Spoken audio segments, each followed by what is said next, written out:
The British East India Company, formed in 1600, arrived in India seeking trade. They wanted spices, textiles, and other valuable goods.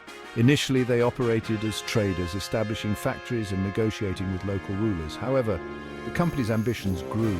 They sought not just trade, but control. The Mughal Empire, once mighty, was weakening.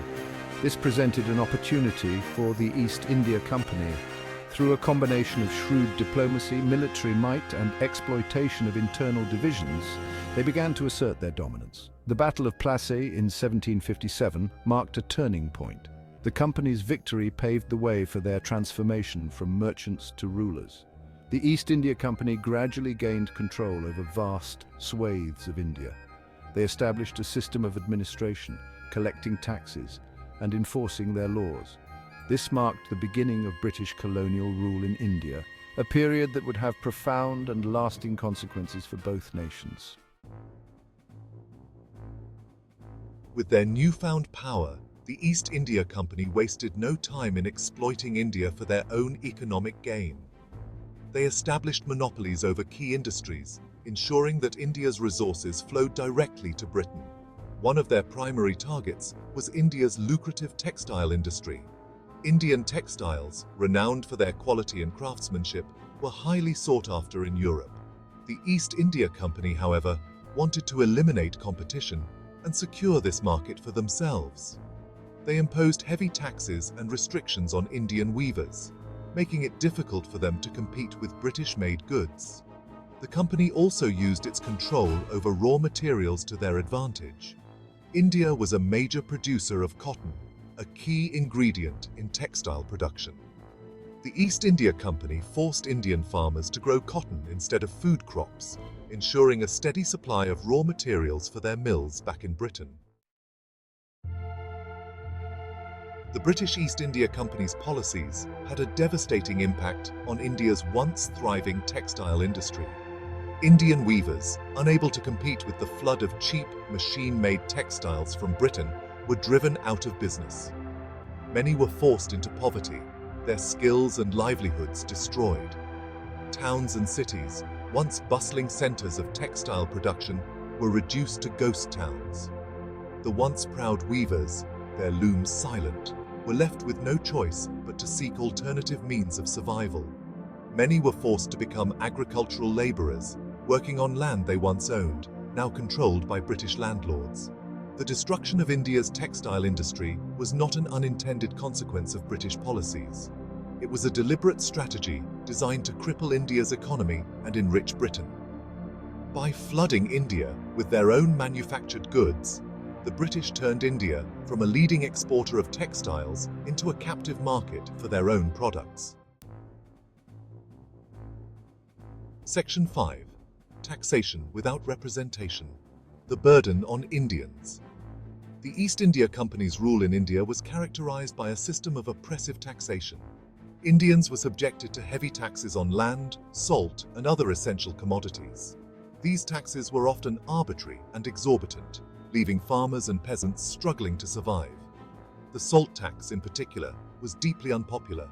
Salt, a basic necessity, was a government monopoly, and Indians were forbidden from producing or selling it independently.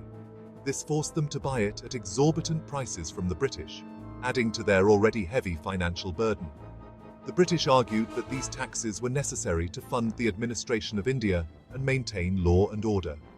However, the reality was that much of the revenue collected from India was siphoned off to Britain, used to finance British wars and enrich the British treasury. Section 6. Famines. Man-made disasters under British rule. British policies in India led to a series of devastating famines that claimed the lives of millions of Indians. By forcing farmers to grow cash crops like cotton and indigo instead of food crops, the British created an artificial food shortage that made India highly vulnerable to famine. The British government's response to these famines was often inadequate and indifferent. They prioritized the export of grain from India to Britain, even as millions of Indians starved to death. The Bengal famine of 1943, which killed an estimated 3 million people, stands as a stark reminder of the human cost of British colonialism. These famines were not simply natural disasters. They were man-made tragedies, the direct result of British policies that prioritized profit over the well-being of the Indian people. They exposed the brutal reality of British rule in India and fueled growing resentment against colonial rule. Section 7, Divide and Conquer, Sowing Seeds of Discord. The British were masters of the divide and rule strategy. Recognizing that a united India would be difficult to control, they sought to exploit existing religious and ethnic divisions within Indian society. They implemented policies that favored certain groups over others, creating resentment and mistrust among different communities.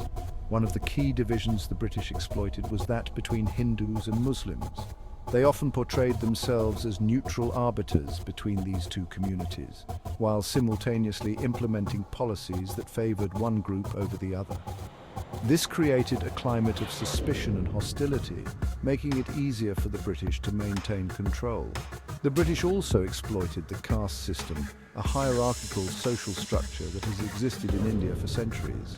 They often favored upper caste Hindus, granting them privileges and positions of power while discriminating against lower castes. This further entrenched existing social hierarchies and created divisions within Indian society. The 19th century witnessed the emergence of Indian nationalism. Educated Indians, inspired by Western ideals of liberty and self-determination, began to question the legitimacy of British rule. They formed organizations and launched movements demanding greater autonomy and, eventually, complete independence. The Indian National Congress, founded in 1885, played a pivotal role in this struggle. Initially, the Congress sought reforms within the existing colonial framework. However, over time, their demands grew bolder, culminating in the call for Purna Swaraj, or complete independence. The struggle for Indian independence was long and arduous. The British government, determined to hold on to their prized colony, responded with repression and violence. However, the Indian people's determination for freedom could not be suppressed. As the movement for Indian independence gained momentum, the British government realized that their days in India were numbered.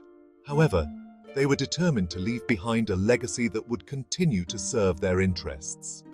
This led to the controversial decision to partition India into two independent states, India and Pakistan. The partition, hastily implemented in 1947, was a bloody and chaotic affair. Millions of people were displaced, forced to flee their homes in search of safety.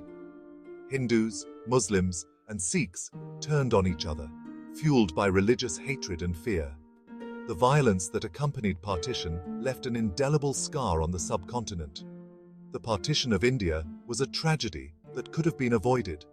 It was a product of British divide and rule tactics that exploited religious and ethnic differences for political gain.